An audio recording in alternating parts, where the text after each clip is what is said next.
Hey everybody, Nick Deckard here. Welcome back to the channel. If this is your first time visiting with us here learning about buying in Ocean City, make sure you look down below and hit subscribe and turn on the notification bell, a little ding-a-ling down there, to make sure that you get notified each and every Tuesday and sometimes Thursdays when I come out with content specifically around Ocean City. So in this video, this is going to be a one-taker. I want to get you the answer to the question that I get most frequently. And what is the best time of year to buy in Ocean City? And my short answer, and I'm going to give it to you up front, is it totally depends, right? You're a unique buyer. Everybody has their own wants, needs, and financial situation. So it really is going to depend. I'm going to do my best to lay it out there for you. But if you really want the answer, the best bet that you have is let's have a conversation. It's too much for me to put in this video for every iteration out there, but I'm going to give you the most common answers. So if you are looking to buy and you don't have a property to sell, your likely best time to buy is going to be in the spring or the fall. You have your pick of the litter, so to speak, right? That's when inventory typically bumps up a bit compared to the summer and the winter. So if that is you, that's going to be your best bet. Now, you're also going to face the most competition during those times. So if you're open to buying in the winter or summer, that is most likely where you're going to get the best value. Now, again, you may not be able to use the property for the full summer if you buy partway through the summer. If you're picking it up in the winter, you may be incurring, additional costs and expenses paying those mortgage for a few months before you really get down here. So it's up to you to weigh that decision depending on the property, your wants and needs, and a myriad of other things. So let's talk about another scenario. If you are a current owner here, or if you're moving here full time, whatever the scenario is, if you own a property and you need to sell it in order to buy your next one here in town, your best time is going to be those off-peak times in the winter and the summer. So yes, there may not be a million homes and properties to pick from.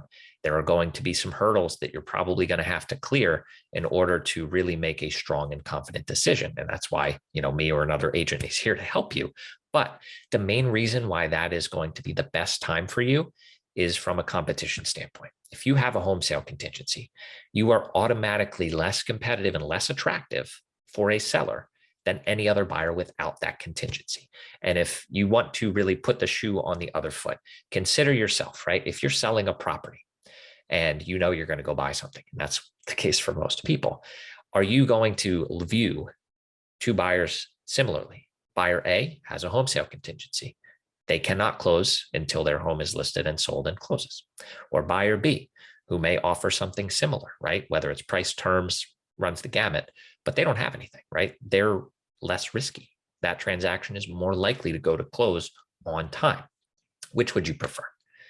And the obvious answer there is you prefer less risk. So hopefully you can understand why for you being that buyer A, having the contingency, that's actually going to be better for you in the winter and the summer because you're not going to be going head to head with multiple, it could be one, it could be 10 other buyers who are interested in the property that you're trying to purchase. So if you are a home sale contingent buyer, then those off-season, off-peak times are going to be your best bet.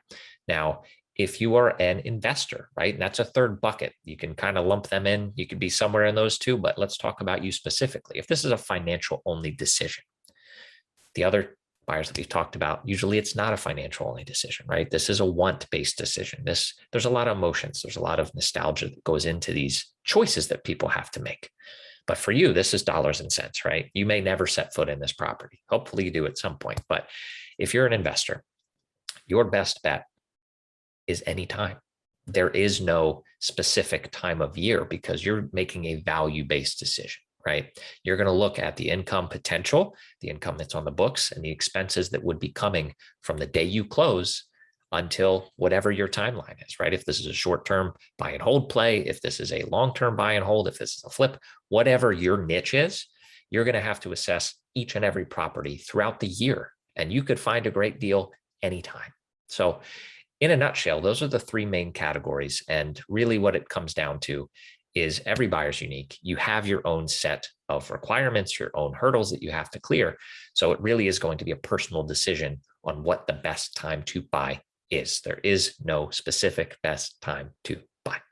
All that said, I hope you found this helpful. If you have any questions, make sure you drop them down in the comments or reach out to me directly. My contact info, as always, is in the description. But I appreciate you taking your time to give this your attention. I hope you learned something, and I look forward to talking to you soon, or just see you on the next video.